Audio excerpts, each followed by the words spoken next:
Hello everybody, Eldlitch for Life here, bringing us a brand new video, and today, okay, so let's talk about these cards. We got more cards to talk about.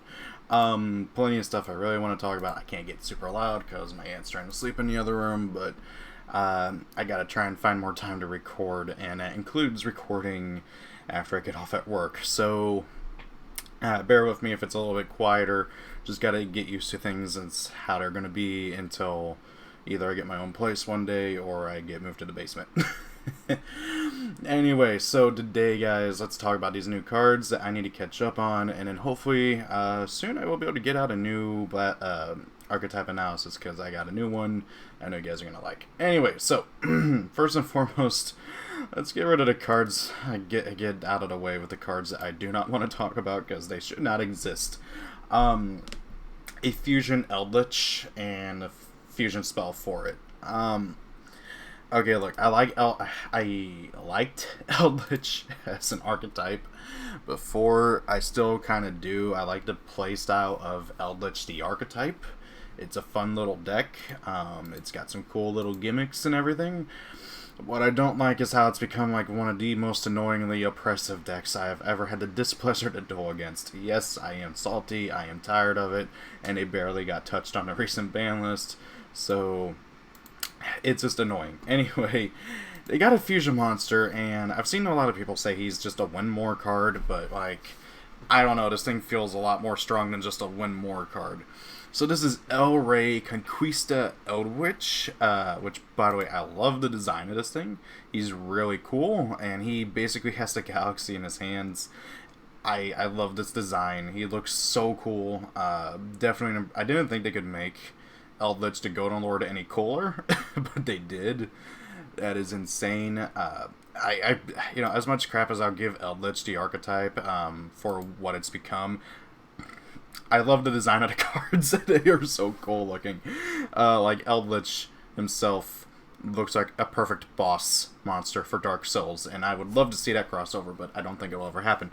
Anyway, on the fusion, El Rey Conquista Eldlitch.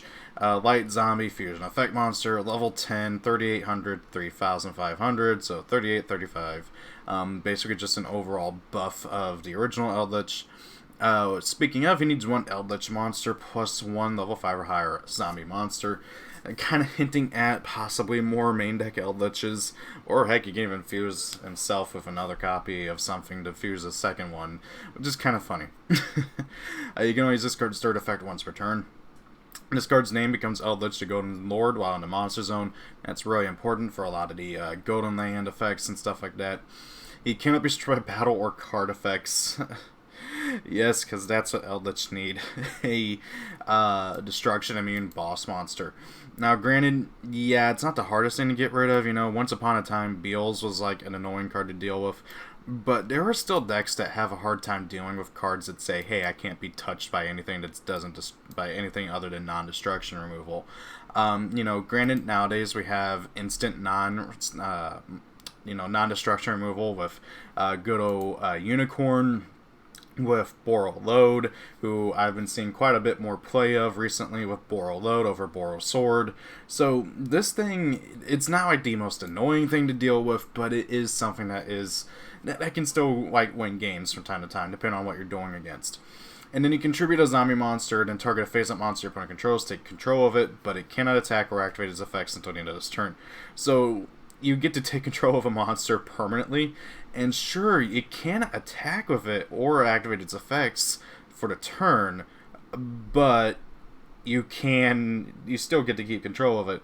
And then, oh hey, next turn you can still use its effects. So take, for instance, let's say I steal my opponent's Stardust Dragon with this. Sure, I can't stop destruction that turn, but however, next turn I can do it. Which is really, really good. You know, you can still steal stuff and, you know, make some pretty prime advantage off of that. And since you're tributing a zombie, you can then probably bring that zombie back with Mizuki or something. Or heck, maybe you tributed a Balderrock, and Balderrock will just come back anyway next turn. It's not the worst effect in the world. I'm just happy it's not a quick effect. Otherwise it probably would be just bonkers. Oh my god. Oh hey, you made a Boral Sword quick effect, tribute a dude, steal it. Okay, my next turn I go for game. Could you imagine? would be stupid. Actually, wait, can Boral Sword be... No, Boral Sword can't be destroyed by battle. I was thinking of Boral Load, who can't be targeted, or, yeah, cannot be targeted by card effects. Then we got the Fusion spell. It's a continuous spell. 7 Realms of the Golden Land. Continuous spell. You can only use its first and second effects once per turn each. During your main phase, you can fusion summon a fusion monster from your extract using zombie monsters from your hand or field as material. Notice how it's any fusion monster. It's not just Eldlitch. So, theoretically, if you have 2 dark zombies on your field, you can fusion summon for Starving Venom, or heck, you can even go for, what's that previous really big zombie fusion? Dragon Necro, I think is what he's called. Let's see here. Yeah, Dragon Necro, I think is what he's called. Dragon... No. Darn it. Hang on. Ygopro likes to take a minute to update. Dragon Necro. Yeah, there he is. Yeah, Dragon Necro. So, yeah, you can totally fuse him for him. You can fuse for Starving Venom with 2 dark zombies. So on and so forth. So you aren't just locked into only freaking Eldritch... El Rey Conquista. So you do have a lot of options with this card. I like that. If a zombie monster is spell summoned by a card effect, you can target one set spell or trap card in the spell trap card zone. It cannot be activated this turn. Last time I was playtesting this, funnily enough, there was a glitch where this could be triggered multiple times in a turn. I don't know if Ygopro has fixed that yet. I'm sure they have. But this is really good. So you just basically get to lock out of your opponent's one of your opponent's back row, or heck, anything. Yeah, so it's just really good overall for what it does.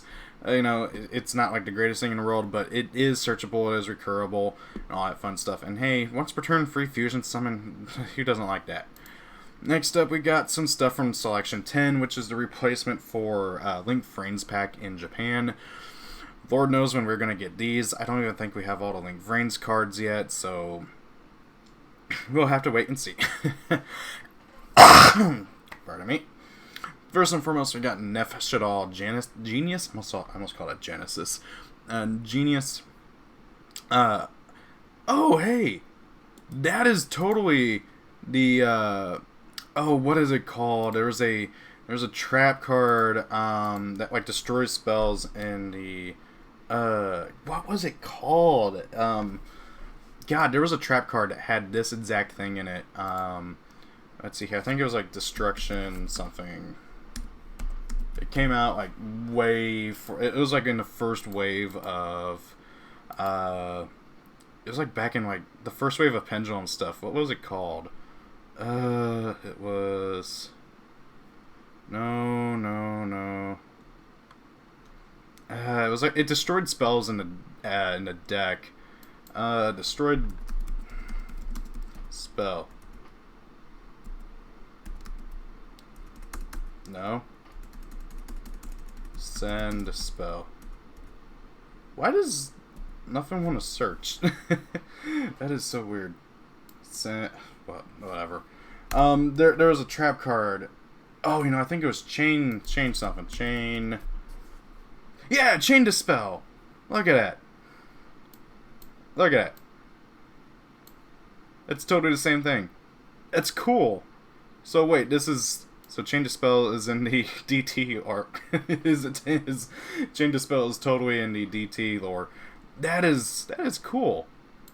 This by the way, this trap card is actually, like, not half bad. If whenever a spell trap card is activated, to destroy all copies of the card in the controller's deck with the same name. So pretty trolly. I remember using it a lot to, like, counter pendulums because, oh hey, I'll just destroy all copies in your deck with that same pendulum. Could screw over a lot of decks. I don't know if it'd be any good nowadays, but still something to keep in mind for in case it ever does get good, because you know how just random cards like that will get good later on. Anyway, back to the main thing. Nef Shadal Genius. Earth Machine, Flip Effect Monster. Level 4, 1800, 1000. Obviously, this is supposed to be like a Shadal version of Cleaver Genius, which is, of course, a Link monster. I love the design of this thing. It looks cool. I love it how, like, its other arm is like smoke. I don't know, cool looking. You can only use one of this card's names first or second effects and only once per turn. Flip, you can target a Shaddoll monster you control this turn. It is unaffected by monster effects while face up on the field except its own. That's probably it's pretty decent. I would say it's probably its worst effect, but it is not half bad. Just pretty helpful for keeping your stuff alive. And then if this card is sent to the graveyard by a card effect, you can target an effect monster in the field. It cannot activate its effects on the field for the rest of this turn. That is its better effect. So, you know, pretty simple. You know, target like your opponent's, I don't know, Boral Load, Boral Sword. Well, you can't target Boral Load, but target Boral Sword so he can't attack gain and all that stuff. You know, all that kind of fun stuff. Not half bad. Don't know if Shaddolls are actually going to play it. I feel like there are probably better Earth targets for Shekinaga, but hey, it's something to keep in mind. Next up, we got Hell Shaddoll Avoid. Totally not going to get its name changed. This looks like it is probably a Zephyra. That looks like Zephyra. Yeah, that totally looks like a Zephyra. I don't know. Anyway, so it's level 9, 29, 29. What level 9, 29, 29 is there? I'm really trying to think about that. I'm curious now. It's got to be a fire too, so I'll leave that open. So let's see here. Fire, level 9. Oh! Is it Deviati? No. No. No, it's not Deviati. What is it? It's the only thing that matches it and everything, and would it make sense for there to be a Shaddoll Infernoid? That really looks like, God, that one guy from Zephyra. It really looks like him, Zephyra. But again, that wouldn't make sense either. Where is he? Yeah, looks like Zephyr Core. Almost identical to him. Okay, sorry, I love the DT lore. I could talk about it all day. So Hell Shaddoll Void, level 9, 29, 29. It's gotta be Deviati, but that doesn't make any sense. You can only use its first or second effect, yada yada, once per turn. Same thing like every other Shaddoll. Flip, target with face-up monster opponent controls. Send a Shaddoll monster the same attribute from your extract to the graveyard. And if you do, banish that target. I like it. Just, you know, instant banish. It does target, which sucks. But hey, you can trigger your Shaddoll. I think it triggers that your Shaddoll extract monster. I know I should really just leave this up, but I'm pretty sure it'll trigger your Shaddoll monster. If this card is sent to the graveyard, yes, so it will trigger the Shaddoll monster to grab back your spell trap card from your graveyard. So that is pretty handy as well. How the hell you're going to set this thing, though, I don't know. If this card is sent to the graveyard by a card effect, you can send cards from the top of your deck equal to a number of different attributes on the field. Pretty cool. Nothing really major about it, you know. I don't know if Shaddolls will play that. Grista's pretty good, but like I don't know if he's good enough to be worth playing Hell Shaddoll. Either way, I like him. Next up, we got Galaxy Size Cypher EX Dragon. Okay, look. As a Galaxy Eyes card, this is really good. I like it. Okay, before I should probably explain what he says, what he does. So Galaxy Eyes Cypher EX Dragon. Light Dragon XD effect, rank 10, attack 4k, defense 3000, love it. 2 level 10 monsters, so hey, Train's got some more fun stuff to mess around with. Once per turn, you can also exceed summon Galaxy Eyes Cypher EX Dragon by using a Cypher Dragon monster. You control its material, transfer its materials to this card.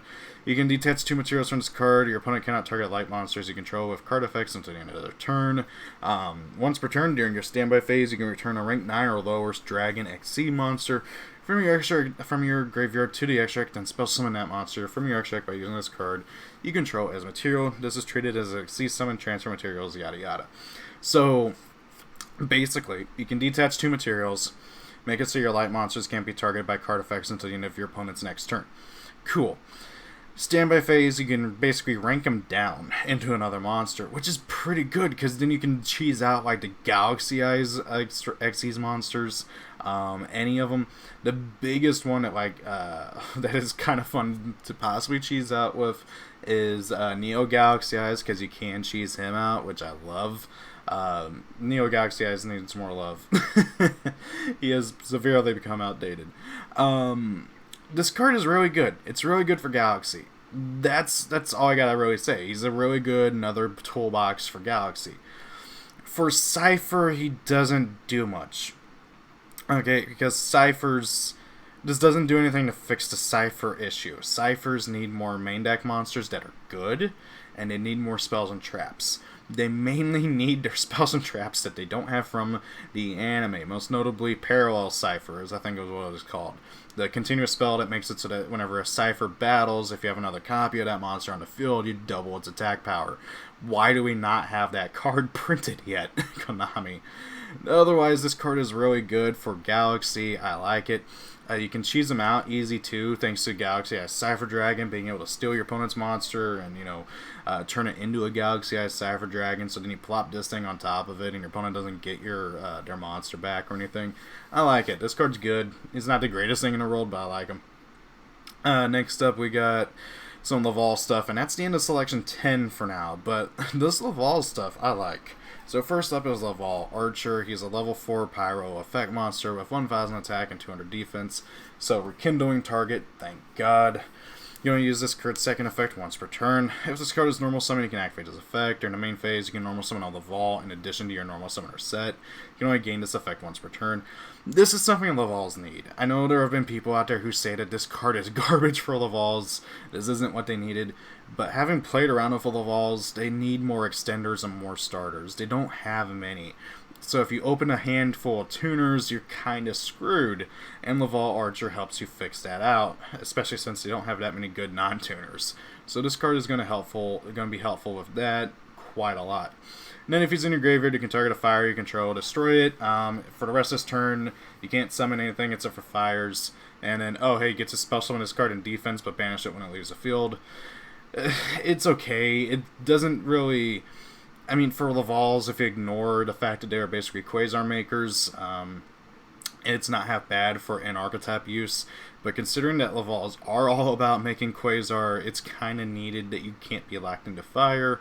So unless we get a fire Quasar, I guess the Red Dragon Archfiend stuff counts? Is he fire or dark? I don't remember. I'm going to check because that's going to bug me now. Dragon... No, they're dark, so you can't even go into the Red Dragon Archfiend stuff. Like King Calamities or anything. So, yeah, unless we get a fire equivalent to Quasar, this isn't going to be the greatest effect in the world for its second effect. But I do like that first effect a lot. That's very, very, very, very helpful for Lavals, and they needed that. Then we got Laval Salamander, who has probably my favorite design of any Laval so far, mainly because he looks like he could totally come out of Monster Hunter, which just looks awesome. It kind of reminds me of like Nactor, but with wings and Laval crest everywhere. He's a Fire Dragon Synchro Effect monster, level 7, 2600 attack, 200 defense. Again, a rekindling target. I love it. 1 tuner plus 1 or more non-tuner fire monsters. Generic for the most part. Also love it. If this card is Synchro Summon, you can draw 2 cards and send 2 cards from your hand to the graveyard, including at least 1 fire monster. Or if you do not have any fire monsters in your hand, reveal your entire hand and shuffle it into the deck. Just really good milling and drawing and everything. I love it. This card is everything Laval's needed. Helps give them some consistency, because Lord knows the deck didn't have any. Once per turn, you can banish a fire monster from your graveyard, change face-up monsters your opponent controls to face-down defense position, up to number of Laval monsters you control. This should have been a quick effect. I'm just going to say it outright, okay? Technically speaking, Ultimate Conductor Trano is easier to summon than this thing, and Ultimate Conductor Trano is a quick effect, and does everything just by itself. This card should have been a quick effect. It would have given Lavals a really good boss monster in of itself. Because right now, Lavals really don't have much going for them. Like, it's kind of sad. Their, I guess, technical boss monster, Laval Judgment Lord, is garbage. He only does one thing, and that's banish a Laval to inflict 1,000 damage to your opponent. Oh, and he can't declare an attack that turn. If you could do it as much as you want, okay, sure. But no, you can't. He can't attack, and it's a once per turn. Otherwise, their only other real boss monster is Laval Stenin. And Stenin's okay. He's just not the greatest. I like it how he has a targeting protection effect, but he's not really great. Also, he requires you to discard whenever he's summoned, which is garbage, but hey, it's there. But Salamander instantly takes the cake as the new boss monster of Laval's, but they don't really have a true boss monster, I would say. I can't wait to cover these on an archetype analysis eventually. I love talking about Laval's, mainly because my first ever Xyz monster was a Laval Ignis. I remember pulling him and being like, the hell does it mean detached? What is this thing? I'd never seen an Xyz monster before. Oh god, those were the days. Moving on, we got more Ice Barrier stuff, which is cool. We only got 2 new cards and some reprints, so let's talk about these 2 new cards. First up, we got General Wayne of the Ice Barrier. It looks like this might be the same Wayne as in the Wayne from X-Sabers, which would imply the X-Sabers exist in the DT universe, so where the hell were they when everything was going on? So General Wayne of the Ice Barrier, Water Warrior effect, 2100 attack, 400 defense, level 5. He has the exact same stats as the X-Saber Wayne, which is hilarious, and even looks like him with the same red scarf and everything. Who knows, maybe he gets frozen and then 1,000 years later he wakes up and joins the Cowboys. I don't know. So, you can only use each of his effects once per turn. If your opponent controls a monster and you control an Ice Barrier, you can spell summon this card from your hand. Cool. If this card is normal or special summon, you can add an Ice Barrier or spell trap card from your deck to your hand. This is really, really good, because Ice Barriers have some pretty decent spells and traps, like, in all honesty. It's weird, because Ice Barriers are definitely a go first deck. They want to lock your opponent from being able to do anything. Okay then. Dragonity Arma Graham is being used for General Wayne. That is, I was confused. Where was I? But a lot of their stuff requires your opponent to have monsters and stuff out to do anything.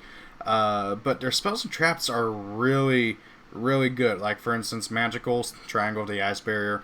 You reveal 3 Ice Barriers in your hand with different names. Select a card your opponent controls, and then summon any Ice Barrier from your hand. Hey, it's a pop and a special summon. Really nice. Then you got Medallion of the Ice Barrier, which searches out any Ice Barrier monster from your deck to your hand. So Wayne searching out this effectively also allows you to search out any monster. So Wayne is effectively a monster searcher on top of a spell or trap card searcher, which is great.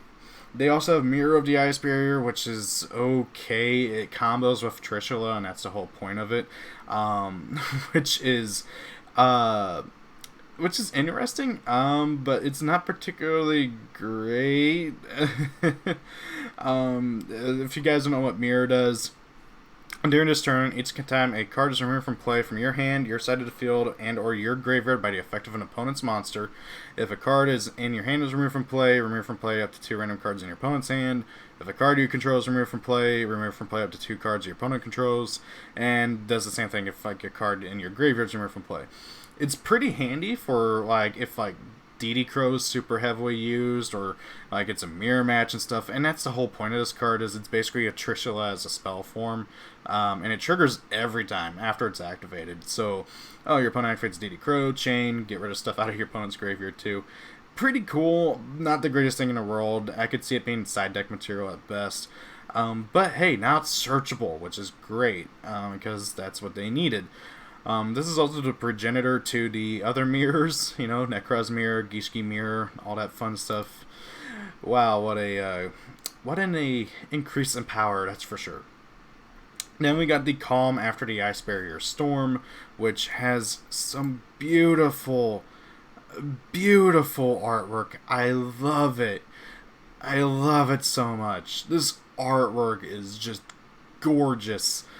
I kind of want to make it my thumbnail for the video, but I don't want to ruin it with the the wording and all that. This is totally Gishki, who would later become known as Gishki Avance. For those who don't know anything about the story for good old freaking DT. Gishki Avance is one of the survivors of... Wait, no, maybe not. Maybe not. I thought it was. Now I'm looking at it. The hair color is the same. Anyway, so Gishki Avance marries Amelia, he loves Amelia, who later becomes the Necros and everything. But that wouldn't make any sense because that is totally Noelia. So who is this dude? God, I have no idea. Maybe there's one more monster to be revealed. I love that. We need another monster for Ice Barriers. Anyways, maybe that's Amelia's dad. I don't know. Anyway, so to calm after the Ice Barrier storm, you can only use this card's name's first and second effects once per turn. Each attribute any number of Ice Barrier monsters, special in the same number of level 4 or lower Ice Barrier monsters with different names from each other from your deck. It's okay. This would have been better as a quick effect. Like, oh, your opponent, like, Ash something, chain, tribute, special summon, you still get the effect, you know, stuff like that. But it's not the worst thing in the world. It's totally going to get ashed because this is a cost here, and so you better have that one copy of Called by the Grave. I'm just not going to forgive you for that, Konami. During your main phase, except to turn this card was sent to the graveyard, you can banish this card from your graveyard and target an Ice Spirit that is banished or in your graveyard. Add it to your hand. I feel like this is the effect that most people are going to use more often, because you can totally like discard this with something and then like bring back your dudes from your graveyard or hand. Well, I mean graveyard to your hand or whatever. It's not the worst thing in the world, but it's not the best thing. It's not what the deck really needed. Some of the reprints, which like everything needed to be reprinted because nothing's been reprinted forever. God, Prior is one of those cards. It's like almost good. If you guys don't know what Prior does, if you control an Ice Barrier, you can plop them on your field for free. But during the turn you do that, you can't summon anything that's level 5 or higher. Period. And that even goes beforehand. So if like you Synchro Summon first and do like a level 5 or level 7 or whatever, you can't special summon Prior. And then Prior has the effect to send onto the graveyard to special summon any Ice Barrier from your graveyard. But you can't do that if you have used this effect to bring out the generals who you want to get out. It's so garbage. He's so close to being good if he just didn't like out of summoning anything level 5 or higher for the turn. And then that is it. I just want to talk about this real quick though, because this is my new favorite like all art ever, and probably my new favorite art ever. This is the all art for Apollousa and the upcoming Maximum Gold. I want this. I want it badly. This is beautiful. I love it. It's so good.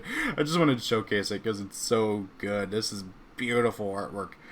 So, yeah, that is everything, guys, for all the new cards. I am officially caught up, finally. Not counting Rush Duel stuff. There's some cool Rush Duel stuff to talk about, like, maybe one of these days. I don't see a point in it because it's Rush Duel, and we don't have Rush Duel.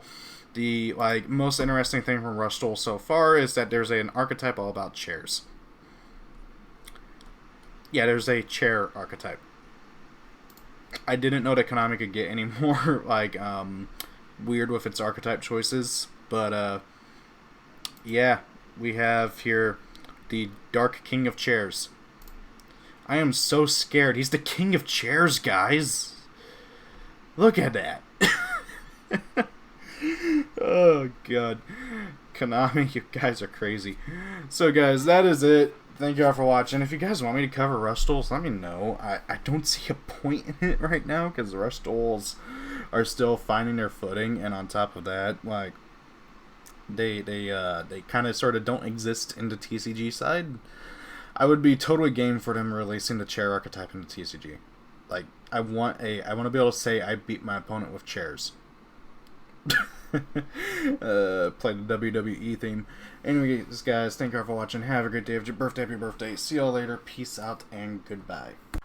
Thank you all for watching the video. Have a great day. It's your birthday. Happy birthday. Rate, comment, and subscribe. And see y'all later.